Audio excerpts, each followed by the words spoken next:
අයිබෝවන් අද දවසේදී අපේ ගණිතමය වැඩසටහනත් එක්ක එකතු වෙලා ඉන්න ඕගොල්ලෝ හැමෝටම ඉතින් මේ වීඩියෝ එකෙන් කතා කරන්නේ සමගාමී සමීකරණ ගොඩනැගීම සහ විසඳීම කියන කාරණාව. අපි කලින් වීඩියෝ එකකින් කතා කරා කොහොමද සමගාමී සමීකරණ විසඳන්නේ කියලා. ඒ වීඩියෝ එක බැලුවේ නැත්නම් කවුරු හරි බලලා ඉන්න. මේකෙදී අපි කතා කරනවා ඕගොල්ලෝගේ O level exam එකට අදාළව සමගාමී සමීකරණයක් කොහොමද ගොඩනගලා විසඳන්නේ කියලා. ඒ වගේම පාස් පේපර් ගානකුත් සාකච්ඡා කරනවා. හොඳට අහගෙන ඉන්න. වැඩේ අනිවාර්යෙන් ගොඩ දා ගන්න පුළුවන්. ගණන් වලින් තමයි මම මේ තියරි කාරණා පැහැදිලි කරන්නේ. අපි එහෙනම් පාඩමට යන්න. සමගාමී සමීකරණ ගොඩනගලා විසඳද්දි ගොඩක් අයට තියෙන ගැටලුවක් තමයි කොහොමද මේ විචල්යන් තෝරගන්නේ හරියට. මේවා කොහොමද මේ සමීකරණේ අදාළ තැන් වලට දාලා සමීකරණේ ගොඩනගන්නේ, මේ සිද්ධිය තේරුම් ගන්නේ කොහොමද? මේ වගේ ප්‍රශ්න ගොඩාක් තියෙනවා මේ පාඩම ගැන කතා කරද්දී. එතකොට ඒකට ප්‍රධාන හේතුව තමයි දුවේ පුතේ ඕගොල්ලෝගේ පුහුණුව මදිකම. ඕගොල්ලෝ විවිධ වර්ගයේ ගණන් හදලා මේ ගානේදී ඕගොල්ලෝ හිතන විදිය පුහුණු කරගන්න ඕන. ඕගොල්ලෝ ගානට ප්‍රවේශ වෙන විදිය ඕගොල්ලෝ පුහුණු කරගන්න වෙනවා. ඒකට ගානක් දෙකක් හදලා මදි. ඒක නිසා ගණන් කීපයක්ම උත්සාහ කරලා බලන්න ඕන. මේකෙදි මම පාවිච්චි කරන තියරි කාරණා ඒ දේවල් හොඳට ඔලුවට දාගෙන ගණන් කීපයක් හොඳට හිතලා තනියෙන් හදන්න try කරන්න. එතකොට තමයි ඔයගොල්ලන්ට වැඩේ පුළුවන් වෙන්නේ. right.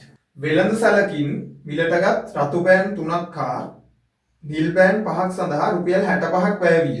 එම වෙළඳ සැලෙන්ම රතු පෑන් 4ක් හා නිල් පෑන් 2ක් මිලට ගැනීමට රුපියල් 40ක් වැය විය.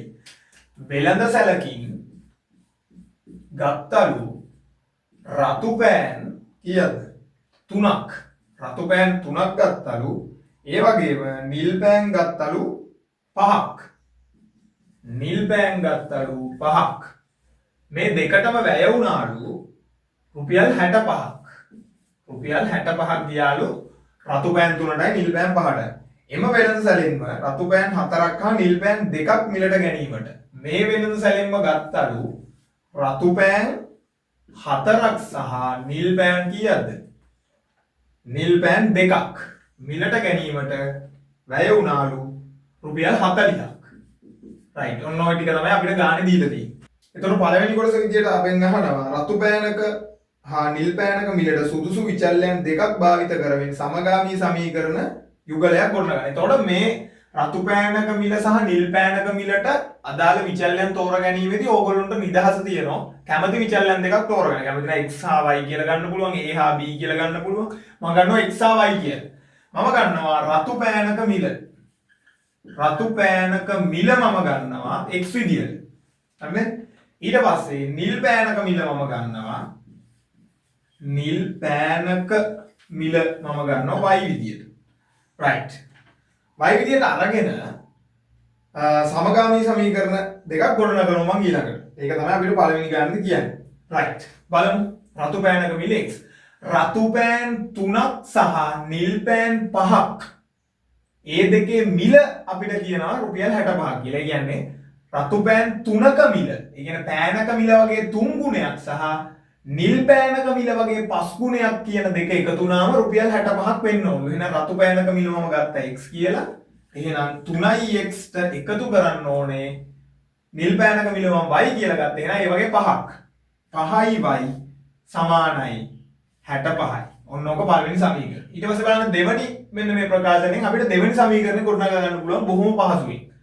රතු පෑන් 4කුයි නිල් පෑන් 2කුයි එකතු වුණාම මේ දෙකටම අපිට වැය වෙනවා මිල විදියට රුපියල් 40ක්. ඒ කියන්නේ රතු පෑන් 4ක් මිලදී ගන්න යන මිලයි නිල් පෑන් 2ක් මිලදී ගන්න යන මිලයි අපි බැලුවාම රුපියල් 40යි. right. දැන් බලමු. රතු පෑන් 4යි. ඒ කියන්නේ 4යි x එකතු කරන්න ඕනේ නිල් පෑන් 2ක්. නිල් පෑනක මිල y 2යි y සමානයි කීයද? රුපියල් 40යි. ඔන්න ඕක තමයි සමීකරණ දෙක. හරි. දෙවෙනි ප්‍රශ්නේදී අපිට කියනවා ඒවා විසඳීමෙන් රතු පෑනක හා නිල් පෑනක මිල වෙන වෙනම සොයන්න. මෙන්න මේ සමීකරණ දෙක විසඳලා රතු පෑනක මිලයි නිල් පෑනක මිලයි වෙන වෙනම සොයන්න. right. දැන් අපි මේ සමීකරණ දෙක විසඳමු. දෙවෙනි කොටස විදියට. තොර මේක මම ගන්නවා පළවෙනි සමීකරණය කියලා. මේ සමීකරණය මම ගන්නවා දෙවෙනි සමීකරණය කියලා. සමගාමී සමීකරණ විසඳන්නේ කොහොමද කියලා අපි පළවෙනි වීඩියෝ එකේ කතා කරා. ඒ වීඩියෝ එකත් බලලා ඉන්න. වැඩේ අමතක නම්. අමතක වෙන්න විදියක් නැහැ. ප්‍රැක්ටිස් කරා නම් හොඳට මතක තියෙන්න ඕනේ. right. හරි.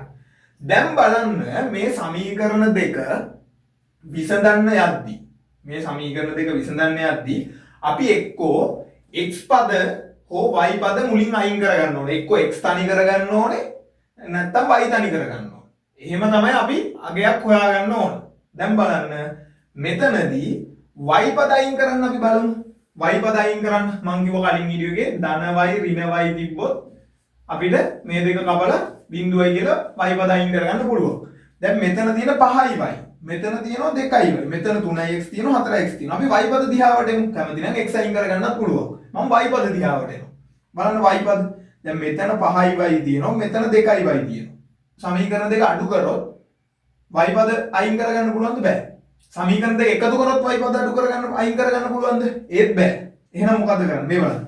මෙතන 5y නම් මෙතන 2y නම් මේ දෙක සුළු වෙන විදියට අපි හදා ගන්නවා. නැත්නම් මෙතන එන අගයට සමාන අගයක් මෙතන එන විදියට අපි මේ සමීකරණ දෙක ගොඩනගා ගන්නවා. දැන් බලන්න. මෙතන 5y තියෙනවා.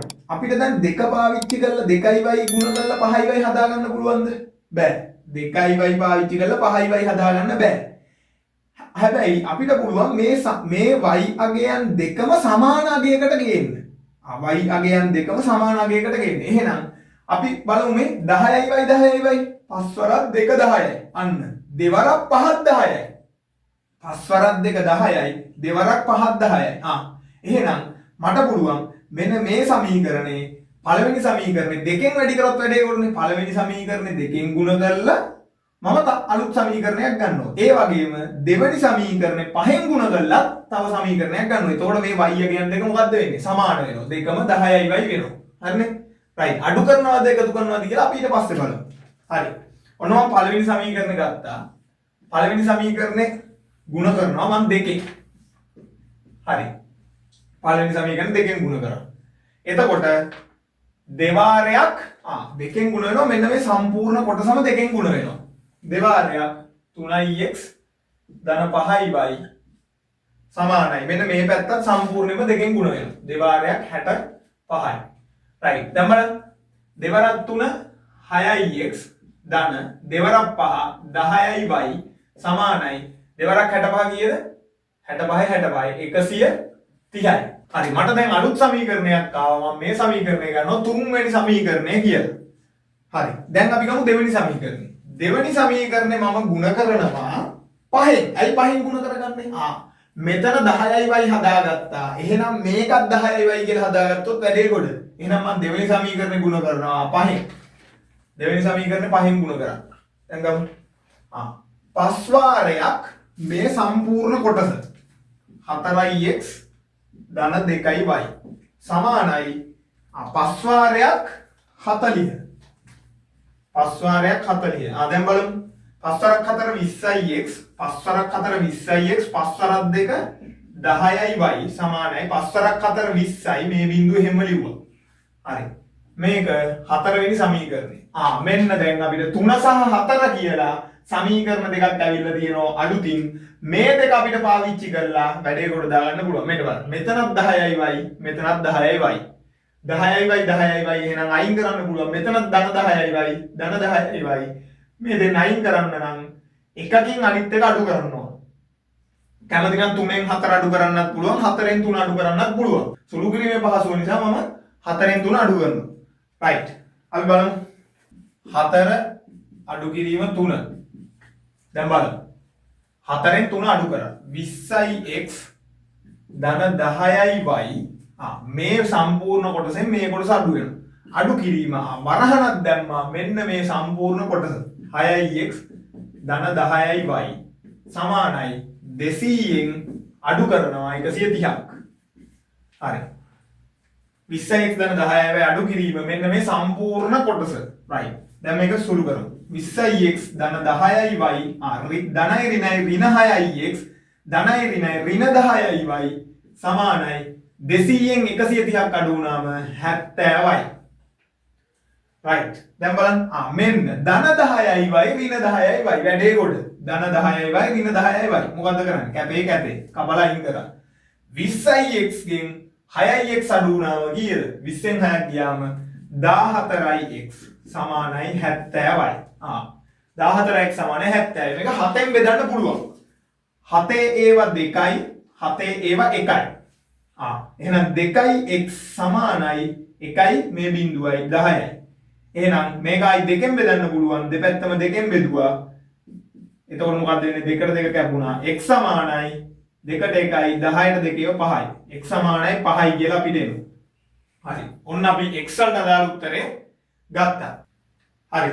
අපි පළවෙනි ගානේදී ගත්තා පළවෙනි සමීකරණය දෙවෙනි සමීකරණය කියලා සමීකරණ දෙකක් මේ විදිහට. එතකොට මේ සමීකරණ දෙකෙන් කැමති සමීකරණයකට ඕගොල්ලොන්ට x ආදේශ කරලා උත්තරේ හොයන්න පුළුවන්. මේ ගත්ත 3 සහ 4 කියන සමීකරණ වලටත් ඕගොල්ලොන්ට කැමති නම් ආදේශ කරන්න පුළුවන්. හැබැයි මෙන්න මේ සමීකරණ දෙකෙන් එකට ආදේශ කරන එක අපිට පහසුයි. මම ගන්නවා දෙවෙනි සමීකරණය. දෙවෙනි සමීකරණයට x සමානයි 5 ආදේශයෙන්.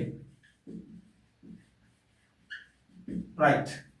අපි ගමු දෙවෙනි සමීකරණේ. 4x ධන 2y සමානයි 40යි. හරි. x සමානයි 5 දාමු. 4 වාරයක් 5 ධන 2 වාරයක් y 2y සමානයි 40යි. දැන් බලන්න 4 5 20යි ධන 2y සමානයි 40යි. මොකද කරන්නේ? මේ 20 අපි අයින් කරගන්න ඕනේ. එහෙනම් මෙහෙටත් ඍණ 20ක් දැම්මා. මෙහෙටත් ඍණ 20ක් දැම්මා. මේ පැත්තට ඍණ 20යි. මේ පැත්තට ඍණ 20ක් දැම්මා. 20ට 20 අයින් වුණා. 2y සමානයි 40න් 20ක් ගියාම 20යි. 2y සමානයි 20 නම් y සමානයි කීයද? 2y සමානයි 20 නම් අපි කියනවා y සමානයි 10යි කියලා. පැහැදිලිනේ වැඩේ? x ලාගේ අපි දන්නවා y වලාගේත් අපි දන්නවා. එහෙනම් මොකද්ද? අපි මේ හොයාගෙන තියෙන්නේ රතු පෑනක මිල සහ නිල් පෑනක මිල අපි දැන් වෙන වෙනම හොයාගෙන තියෙන්නේ. ඒතකොට රතු පෑනක් රුපියල් 5යි නිල් පෑනක් රුපියල් 10යි. දැන් ඕගොල්ලොන්ට ඒක ලියන්න පුළුවන්. බෝඩ් එකේ ඉඳ මදි. මම මෙතනින් ලියන්නම්. එම නිසා රතු පෑනක මිල මිල දෙවෙනි කොටසේ රතු පෑනක මිල කීයද? රතු පෑනක් අපි ගත්තේ x කියලා. රුපියල් 5යි. රුපියල් 5යි. නිල් පෑනක මිල අපිට එනවා රුපියල් කීයක් කියලාද? රුපියල් 10යි. හරි. ඔන්න ඔය විදිහට අපිට ඒ උත්තර දෙක බොහොම ලේසියෙන් ගන්න පුළුවන්. right. අපි ළඟට බලමු 2018 O level ගාන. 2018 O level ගානේ අපිට කියනවා ක්‍රිකට් තරගයකදී ජයග්‍රාහී කණ්ඩායම ගැසූ 4 පහර සහ 6 පහර සංඛ්‍යාව 38ක. එසේ 4 පහර වලින් සහ 6 පහර වලින් පමණක් ලබාගත් ලකුණු සංඛ්‍යාව 176කි. පළවෙනි ගානේ කියන්නේ 4 පහර සංඛ්‍යාව x ද 6 පහර සංඛ්‍යාව y ද ලෙසගෙන ඉහත තොරතුරු ඇසුරෙන් සමගාමී සමීකරණ යුගලක් ගොඩනගා. එතකොට බලන්න ගානේ මුලින්ම කියනවා ක්‍රිකට් තරගයකදී ජයග්‍රාහී කණ්ඩායම ගැසූ 4 පහර සහ 6 පහර සංඛ්‍යාව 38කි. right. 4 පහර සංඛ්‍යාවයි 6 පහර සංඛ්‍යාවයි 38යි. අපිට කියනවා මෙතනදී 4 පහර සංඛ්‍යාව x ලු 6 පහර සංඛ්‍යාව y ලු. එහෙනම් මෙන්න මේ පළවෙනි වාක්‍යයෙන් අපිට සමීකරණයක් ගොඩනගා ගන්න පුළුවන්. ක්‍රිකට් තරගයකදී ජයග්‍රාහී කණ්ඩායම ගැසූ 4 පහර සහ 6 පහර සංඛ්‍යාව 38ක කියන එක. 4 පහර ගාන එහෙනම් x 6 පහර ගාන x මේ දෙකේම එකතුව 38යි. ඔන්න පළවෙනි සමීකරණය. x ධන y සමානයි 38යි. ඔන්න පළවෙනි සමීකරණය අපි ගොඩනගා ගත්තා. ඊට පස්සේ කියනවා එසේ 4 පහර වලින් සහ 6 පහර වලින් පමණක් ලබාගත් ලකුණු සංඛ්‍යාව 176යි. දැන් මෙන්න මේ 4 පහර වලිනුයි 6 පහර වලිනුයි ලබාගත්තු ලකුණු සංඛ්‍යාව 176යිලු. එහෙනම් ඒක කොහොමද ගන්නෙ? ඒක ගන්න මෙන්න මේ විදිහට. 4 පහරකදී අපිට එක 4 පහරකට ලකුණු කීයද හම්බෙන්නේ? 4යි. 4 පහරක් කියන්නේ ඒකයිනේ. 4 පහරකදී අපිට ලකුණු 4ක් හම්බ වෙනවා. එහෙනම් ඒ වගේ පාරවල් කීයක්ද? x ප්‍රමාණයක්. එහෙනම් 4x එකතු කිරීම. ඊට පස්සේ බලන්න 6 පහර. 6 පහරකදී අපිට ලකුණු 6ක් හම්බ වෙනවා. ඒ වගේ පහරවල් කීයක්ද? y ප්‍රමාණයක්. එහෙනම් 6y සමානයි කීයද? සම්පූර්ණ ලකුණු සංඛ්‍යාව 176යි. ඔන්න දෙවෙනි සමීකරණය. මේක තමයි දෙවෙනි සමීකරණය. එතකොට ඔන්න අපි 1 සහ 2 විදියට සමීකරණ දෙකක් ගොඩනගා ගත්තා. පළවෙනි ගානේ උත්තරය දැන් හරි. මේ තියෙන සමීකරණ දෙක x ධන y සමානයි 38යි 4x ධන 6y සමානයි 176යි. හරි. ඊට පස්සේ අපිට දෙවෙනි ගාන කියනවා සමගාමී සමීකරණ යුගල විසඳීමෙන් 4 පහර සංඛ්‍යාවත් 6 පහර සංඛ්‍යාවත් වෙන වෙනම සොයන්න. මාර ලේසි. පළවෙනි සමීකරණේ දෙවෙනි සමීකරණේ බලන්න. මෙතන තියෙනවා ධන 6යි මෙතන y. එහෙනම් මෙතනත් ධන 6යි හදාගත්තොත් y ට y අයින් කරන්න පුළුවන්. එහෙනම් මම ගත්ත පළවෙනි සමීකරණේ. පළවෙනි සමීකරණය අරගෙන මම ගුණ කරනවා 6. පළවෙනි සමීකරණය 6න් ගුණ කරා. එතකොට මේ බලන්න. 6 වාරයක් මේ පැත්ත x ධන y සම්පූර්ණ මේ පැත්ත 6න් ගුණ වුණා. සමානයි 6 වාරයක් 38යි. 6 වාරයක් x ධන y සමානයි 6 වාරයක් 38යි. right. දැන් බලන්න 6යි x ධන 6යි y සමානයි 6 වාරයක් 38. 228යි. ඔන්න ඔය විදිහට උත්තර එනවා. මේක මම ගන්නවා තුන්වෙනි සමීකරණයේ විදිහට. right. දැන් බලන්න තුන්වෙනි සමීකරණයෙන් දෙවෙනි සමීකරණය අඩු කරලා මට ගන්න පුළුවන් උත්තරේ. නැත්නම් දෙවෙනි සමීකරණයෙන් තුන්වෙනි සමීකරණය අඩු කරලා උත්තරේ ගන්න පුළුවන්. ඇයි ඒ? මෙතන ධන 6යි y මෙතනත් ධන 6යි y. එහෙනම් y ට y අපි අයින් කරන්න ඕන. y පද ටික අයින් කරන්න ඕන. මම 3ෙන් 2 අඩු කරනවා. කැමති නම් 2ෙන් 3 අඩු කරන්න ප්‍රශ්නයක් නැහැ. right. මම අඩු කරනවා තුන්වෙනි සමීකරණයෙන් දෙවෙනි සමීකරණය. කොහොමද ගන්නේ? 6x ධන 6y ගෙන් අඩු කරනවා මෙන්න මේ සම්පූර්ණ කොටස. 4x ධන 6y සමානයි 228න් අඩු කරනවා 176ක්. right. 6x ධන 6y ඍණ 4x ඍණ 6y මේ ධනයි ඍණ 4x ධනයි ඍණ 6y සමානයි 228න් අඩු කරන්න 176ක්. කීයද? 2යි 5යි. හරි. මට මේක සුළු කිරීම වෙනවා 52යි කියලා. right. දැන් ධන 6යි y ඍණ 6යි y අයින් වෙනවා. මේ බලන්න 6ix ඍණ 4ix මම මේ පැත්තට යනවා ඉඩ වදි නිසා 6ix ඍණ 4ix කියන්නේ 2ix 6න් 4ක් අඩු වුණාම 2යි 2ix සමානයි 52යි. ඊට පස්සේ බලන්න 2ix සමානයි 52යි. එහෙනම් x සමානයි 26යි කියලා මට උත්තර එනවා. මේ පැත්තත් දෙකෙන් බෙදුවා මේ පැත්තත් දෙකෙන් බෙදුවා. දෙකට දෙක කරුණම x ඉතුරුයි 52 දෙකෙන් බෙදුනහම 26යි. right. x සමානයි 26යි. එහෙනම් 4 පහර සංඛ්‍යාව 26ක් කියලා ඔන්න අපිට අවිල්ල තියෙනවා. ඊට පස්සේ බලමු 6 පහර සංඛ්‍යාව. එහෙනම් x වලට ආපු වගේ අපිට පුළුවන් කැමති සමීකරණයට ආදේශ කරනවා. මම එකට ආදේශ කරනවා. ඒක ලේසි වගේ මේ. එකට x සමානයි 26 ආදේශයෙන් මම ගන්නවා x ධන y සමානයි 38යි. ඔන්න මම පළවෙනි සමීකරණය ආයෙ ලියාගත්තා. දැන් මේකට අපි x වලගේ ආදේශ කරමු. 26 එකතු කිරීම y සමානයි 38යි. right. y යුක්ත කරමු. y සමානයි 38න් අඩු කරනවා 26ක්. එතකොට අපිට y වලට එනවා වගේක් 2යි 1යි. 8න් 6 2යි 3න් 2ක් 1යි. y වලට අගේනවා 12ක් කියලා. එතකොට 4 පහර සංඛ්‍යාව කීයද? අපිට එනවා x වලගේ 4 පහර සංඛ්‍යාව 26යි. 6 පහර සංඛ්‍යාව කීයද? 6 පහර සංඛ්‍යාව අපිට ඇවිල්ලා තියෙනවා 12ක් හැටියට. ඉතින් ඔන්න ඔය විදිහට 1 සහ 2 කොටස් වලට අපිට උත්තර ලියන්න පුළුවන්. තුන්වෙනි කොටස විදිහට අපෙන් අහනවා මෙන්න මෙහෙම කතාවක්. ගානේ. පරාජය වූ කණ්ඩායම ගැසූ 6 පහර සංඛ්‍යාව a නම්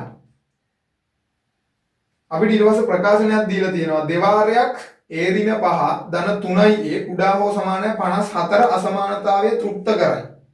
එම කණ්ඩායමට ගත හැකි වූ උපරිම 6 පහර සංඛ්‍යාව සොයන්න. අපිට කියනවා මුලින් පරාජය වූ කණ්ඩායම ගැසූ 6 පහර සංඛ්‍යාව a නම්.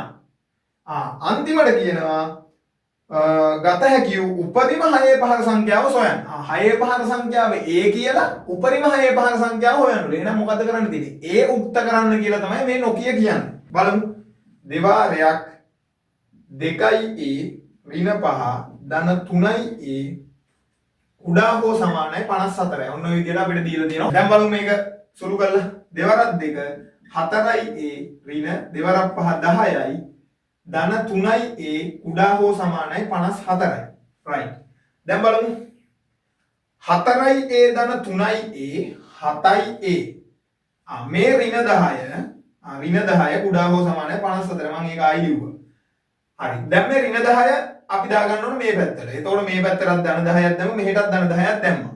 එහෙම කරලා ධනයි ඍණයි කැපිලා ගියා. මේ ධන 10 එකතු වුණා. එහෙම කරන්නත් පුළුවන්. නැත්නම් මේ ඍණ 10 කෙලින්ම මේ පැත්තට අරන් යන්න. මොකද්ද වෙන්නේ අරන් යද්දි? මේ ඍණ ලකුණ ධන වෙනවා. මේ පැත්ත තියෙන එකක් මෙහෙට ගෙනාවොත් ලකුණ මාරු වෙනවා. මෙහෙ කෙනෙක් මෙහෙට අරන් ගියොත් ලකුණ මාරු වෙනවා. පැහැදිලිනේ? ආයේ විදිහට කරමු අපි. 7යි a සමානයි 7යි a කුඩා හෝ සමානයි 54 එකතු කිරීම 10යි. හරි. අර මේ පැත්තට ධන 10ක් දාලා මෙහෙට ධන 10ක් දාලා කරන දේව තමයි ඔය වෙන්නේ. මේ 10 මම මෙහෙට අරන් ගියා. ඒතකොට ලකුණ මාරු වුණා. උන ධන 10යි. එතකොට 7යි a කුඩා හෝ සමානයි 64යි. එහෙනම් මම මෙතෙන්ට ගත්ත ඊට මදි නිසා 7යි a කුඩා හෝ සමානයි 64යි. මම a උක්ත කරගන්න දෙපැත්තම 7ෙන් බෙදනවා. එතකොට a කුඩා හෝ සමානයි 64 බෙදීම 7යි. බලමු a කුඩා හෝ සමානයි 64 7ෙන් බෙදලා බලමු අපි කීය දෙන්නේ කියලා. 64 බෙදීම 7. අපිට මේක උත්තරේ විදියට එනවා 9.14යි ගාණක්. 9.14යි ගාණක්. එතකොට මේක කියනවා පරාජය වූ කණ්ඩායම ගැසූ 6 පහර සංඛ්‍යාව a නම්. ඊට පස්සේ මේ අසමානතාවය දීලා අසමානතාව තෘප්ත කරයි. එම කණ්ඩායමට ගත හැකි වූ උපරිම 6 පහර සංඛ්‍යාව. උපරිම 6 පහර සංඛ්‍යාව. එහෙනම් a කියන්නේ 6 පහර සංඛ්‍යාව නම් ඒ වල අගය 9.14ට වඩා කුඩා හෝ සමාන නම් 6 පහර සංඛ්‍යාවක් දශම ගාණක් වෙන්න බෑනේ. 6 පහර සංඛ්‍යාවක් 6 පහර නම් ඒක 6 පහරක්. ඒක දශම ගාණක් වෙන්න බෑ. 6 පහර සංඛ්‍යාව දශම ගාණක් වෙන්න බෑ කොහොමද? එහෙනම් කුඩා හෝ සමානයිලු ඒ වල අගය. 9.14ට වඩා කුඩා ළඟම පූර්ණ සංඛ්‍යාව මොකද්ද? 9. එහෙනම් අපිට ගන්න පුළුවන් ඒ වල අගය 9.14ට වඩා කුඩා හෝ සමාන නිසා ඒ වල අගය අපිට ගන්න පුළුවන් 9යි කියලා. ඒ වල අගය 9යි කියලා අපිට ගන්න පුළුවන්. හරි. සමගාමී සමීකරණ ගොඩනැගීම යටතේ ඉතින් ඔන්න ඔය කාරණාවන් තමයි කතා කරන්න තියෙන්නේ. 2018 O level ගාන මේ විදිහට අපි හැදුවා. ඉතින් මේ ගාන විතරක් හදලා මදි පාස් පේපර්ස් ටික අරගෙන try කරන්න. නොතේරෙන තැනක් තියෙනවා නම් වීඩියෝ එක නැවත නැවත බලලා එවිට තේරුම් ගන්න. ගානෙන් ගාන පියවරෙන් පියවර තේරුම් අරගෙන වැඩේ ගොඩ දාගන්න. good luck.